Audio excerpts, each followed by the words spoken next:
السلام عليكم ورحمة الله وبركاته. أشهد أن لا إله إلا الله وحده لا شريك له وأشهد أن محمدا عبده ورسوله. أما بعد فأعوذ بالله من الشيطان الرجيم. بسم الله الرحمن الرحيم. الحمد لله رب العالمين الرحمن الرحيم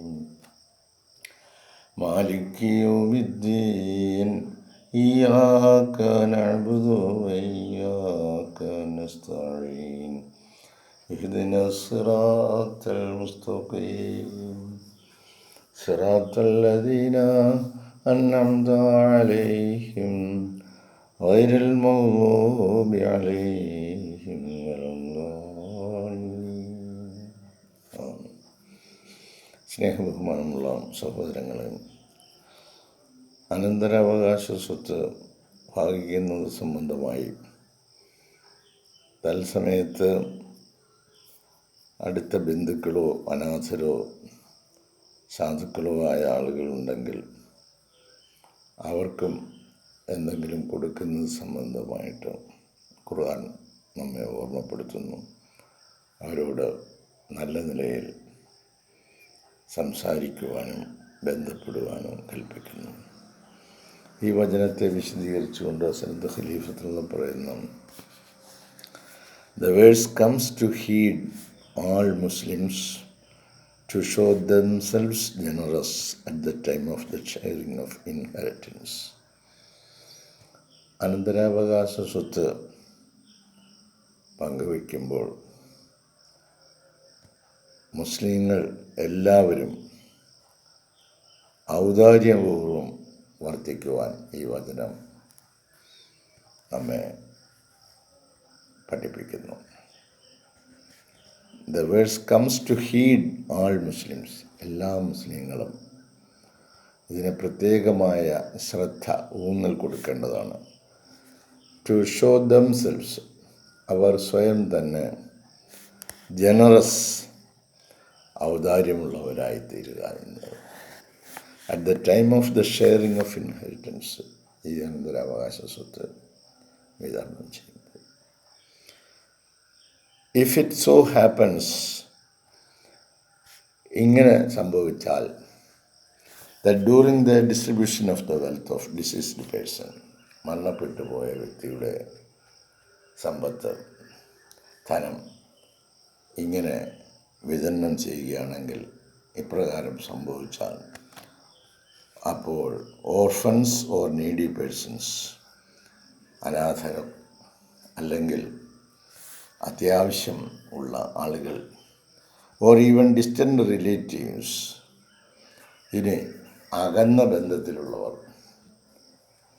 ആ സമയത്ത് ഹാജരാണെങ്കിൽ, then according to this Islamic precept, ഇസ്ലാമിൻ്റെ ഈ ആശയം ആദർശം അനുസരിച്ച്, despite that they are not direct and legal inheritors, അവർ നേരിട്ടുള്ള നിയമപരമായ അനന്തരാവകാശികളല്ലെങ്കിൽ പോലും, but nevertheless one is to make provision for them, അവരെയും അതിൽ ഭാഗവാക്കാകുക, ഒരൽപ്പം അവർക്കും അതിൽ കൊടുത്ത് ഭാഗവാക്കാകുക, and give to them a little something out of the inheritance, അനന്തരാവകാശമായി കിട്ടിയതിൽ നിന്നും ഒരൽപ്പം അവർക്കും കൂടി കൊടുക്കുന്ന ഒരു വിശാല മനസ്കത നമുക്ക് ഉണ്ടായിരിക്കണം. സ്വർണങ്ങളും വെള്ളികളും പാത്രങ്ങൾ, വീടുകൾ, ലാൻഡുകൾ, അങ്ങനെ പിന്നെ ഡെപ്പോസിറ്റ് ചെയ്തിരിക്കുന്ന ക്യാഷുകൾ, ഇങ്ങനെ ഒരുപാട് കാര്യങ്ങളുണ്ടാവാം. അപ്പം അതിൽ നിന്നൊക്കെ ഏറ്റവും നിയമാനുസൃതമായിട്ട് അടുത്ത ആളുകൾ അത് പോക്കറ്റിൽ ആക്കുന്ന സമയത്ത് ഇത്തരത്തിലുള്ള ആളുകളുടെ കാര്യം നിങ്ങൾ പരിഗണിക്കണേ എന്ന് അല്ലാഹു തആല ഓർമ്മപ്പെടുത്തുകയാണ്. Why is it so? എന്തിനാ ഇതിങ്ങനെ പറഞ്ഞിരിക്കുന്നത്? ദ വിസ്ഡം ബിഹൈൻഡ്, ഇതിൻ്റെ പിന്നിലുള്ള ബുദ്ധികേന്ദ്രം എന്ന് പറയുന്നത്, such A demand is that upon the distribution of the wealth of someone, ആരുടെയെങ്കിലും ഒരാളിൻ്റെ സ്വത്ത് വിതരണം ചെയ്യുമ്പോൾ ദ ഓൺലുക്കേഴ്സ്, കാഴ്ചക്കാരായി കുറച്ച് ആളുകളുണ്ടാവും.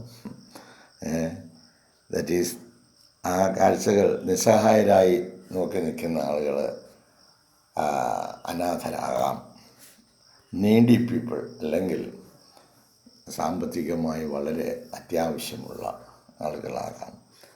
ആൻഡ് ഡിസ്റ്റൻറ്റ് റിലേറ്റീവ്സ്, ചിലപ്പോൾ അങ്ങ് വളരെ അകന്ന ബന്ധുക്കളാകാം. വുഡ് ഫീൽ സം വാട്ട്, അവർ ഒരു പരിധിവരെ അവർ വിചാരിക്കുന്നുണ്ടാവും, കരുതുന്നുണ്ടാവും, left outs that the distribution of the inheritance, ഇങ്ങനെ അനന്തരാവകാശമായി ഇട്ടിട്ട് പോയതിൻ്റെ വിതരണ സമയത്ത് makes them feel the deprivation they bear in their everyday lifes. ആ വ്യക്തി ഈ ലോകം വിട്ടു പോയി കഴിഞ്ഞു.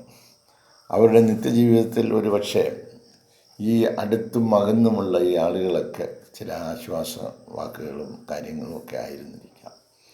അപ്പോൾ അങ്ങനെ അവർ ഒറ്റപ്പെട്ടു പോയി, നിസ്സഹായരായിപ്പോയി എന്ന തോന്നൽ അവരിൽ ഉണ്ടാകാതിരിക്കുന്നതിനും അവർക്ക് ആശ്വാസമായി അടുത്ത തലമുറ അത് വേണ്ടതുപോലെ കൈകാര്യം ചെയ്യുന്നു എന്ന് ഉറപ്പുവരുത്തുന്നതിനുമായിട്ട്, നന്മയുടെ പ്രതീകങ്ങളായിട്ട് അടുത്ത തലമുറ ഈ ഭൂമുഖത്ത് നിലകൊള്ളുന്നു എന്ന് ഉറപ്പുവരുത്തുന്ന രംഗമാണ് സത്യത്തിൽ ഈ വചനം. ഇദാ ഹളറൽ ഖിസ്മത ഉലിൽ ഖുർബ വൽ യതാമ വൽ മസാകിൻ ഫർസുഖൂഹും മിൻഹു വഖൂലൂ ലഹും ഖൗലൻ മഅറൂഫ.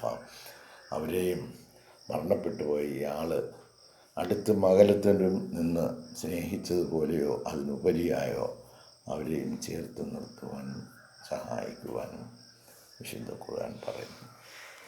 Therefore, even though it is not incumbent to give them a share, ഇതൊരു പക്ഷേ നിർബന്ധമല്ല അവർക്ക് കൊടുക്കുക എന്നത്. Therefore, even though it is not incumbent to give them a share, ഈ കിട്ടിയ ഓഹരിയിൽ നിന്ന് ഒരു ഭാഗം അവർക്ക് കൊടുക്കുക എന്നുള്ളത് അവരുടെ നിർബന്ധമായ കാര്യമല്ല. ബട്ട് അള്ളാഹ് റെക്കമെൻഡ്സ്, എന്നാൽ അല്ലാഹു തആല റെക്കമെൻഡ് ചെയ്യുന്ന കാര്യം, ശുപാർശയായി വെക്കുന്ന കാര്യം ഇതാണ്. ദാറ്റ് അറ്റ്ലീസ്റ്റ് സംതിങ്, ഒരല്പം എന്തെങ്കിലും, ഈവൻ ദോ സ്മാൾ, അത് എത്ര ചെറുതാണെങ്കിൽ പോലും, ബി ഗിവൻ ടു ദം, അവർക്ക് കൊടുക്കണം കേട്ടോ. And to speak to them kindly, അതുപോലെ അവരോട് വളരെ ആദരപൂർവ്വം ബഹുമാനത്തോടെ അവരോട് സംസാരിക്കുകയും ചെയ്യുക. So that they may rejoice. അങ്ങനെ വരുമ്പോൾ അവർ സന്തോഷഭരിതരാകും.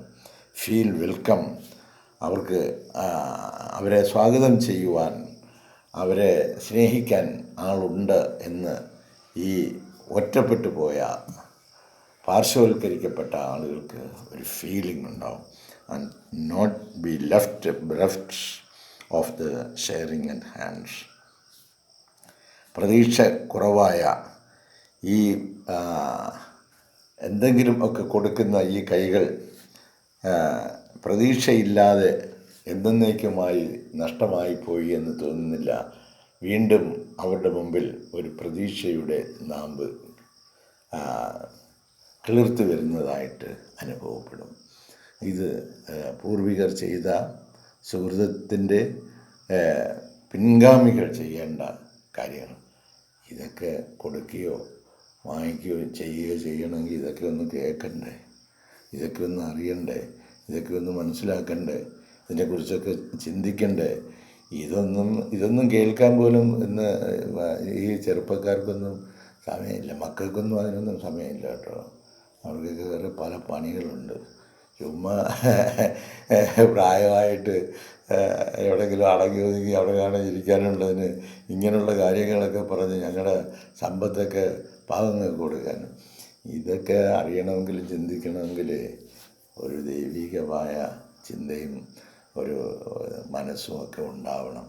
ഇല്ലെങ്കിൽ എന്നും എടുത്ത് കെട്ടിക്കൊണ്ട് അങ്ങോട്ടും ഇങ്ങോട്ടും പാനി കാണും സമയം. അല്ലാതെ സഹീരമായിട്ട് ആ ഭവനങ്ങളിൽ കിടക്കാമെന്ന് വിചാരിക്കേണ്ട. ഒമന്നായരുതാൻ ദിക്കിരി, എൻ്റെ സ്മരണ വിട്ട് ആരാണോ വിമുഖത കാണിക്കുന്നത് ഒരു മൈഷത്തിൽ നിന്ന് അവർക്ക് ഇടുക്കമായ ജീവിതം കൊടുക്കും. എത്രയൊക്കെ ഉണ്ടാക്കി വെച്ച് എങ്ങനെയൊക്കെ ചെയ്തുകൊണ്ടിരുന്നാലും നിങ്ങൾക്കൊരു സമാധാനവും സന്തോഷവും ഉണ്ടാകത്തില്ല. കാലുവേദന മാറുമ്പം കൈവേദന വരും, കൈവേദന മാറുമ്പം നടുവേദന വരും, നടുവേദന മാറുമ്പോൾ തലവേദന വരും. ഇങ്ങനെ പല വേദനകളും നിങ്ങൾ അലട്ടിക്കൊണ്ടിരിക്കും. അള്ളാഹു തആലയുടെ പ്രത്യേകമായ സംരക്ഷണം ലഭിക്കുന്നതിന് അള്ളാഹു റെക്കമെൻഡ് ചെയ്യുന്ന കാര്യങ്ങളാണ് നിങ്ങളിങ്ങനെയൊക്കെ ഒന്ന് ചെയ്ത് നോക്കുന്ന ഔദാര്യപൂർവ്വം. ഞാൻ എന്തെല്ലാം കാര്യങ്ങളാണ് നിങ്ങൾക്ക് ഔദാര്യപൂർവ്വം നൽകിയിരിക്കുന്നത്. ഈ പ്രപഞ്ചത്തിലോട്ടൊന്ന് കണ്ണ് തുറന്നു വെച്ച് നോക്ക്. ഈ പകലുകളിലും ഈ രാത്രികളിലും ഇവിടെയും ഞാൻ നിങ്ങൾക്ക് നൽകിക്കൊണ്ടിരിക്കുന്ന അനുഗ്രഹത്തിൻ്റെ ആ വൈപുല്യം അറിയണമെങ്കിൽ ഒന്ന് ചിന്തിക്കും മക്കളെ. ഇതാണ് വിശുദ്ധ ഖുർആൻ നമ്മുടെ മുമ്പാകെ വെക്കുന്നത്. ഓക്കെ, ഇതിൻ്റെ ബാക്കി വിശദീകരണങ്ങളുമായിട്ട് അടുത്ത വചനവുമായിട്ട് അല്ലാഹു തൗഫീഖ് ചെയ്താൽ നാളത്തെ പ്രഭാതത്തിൽ നമുക്ക് വീണ്ടും കാണാം. ജസാക്കുമുല്ലാഹി ഖൈറൻ ജസാ. അസ്സലാമു അലൈക്കും വറഹ്മത്തുള്ളാഹി വബറകാതുഹു.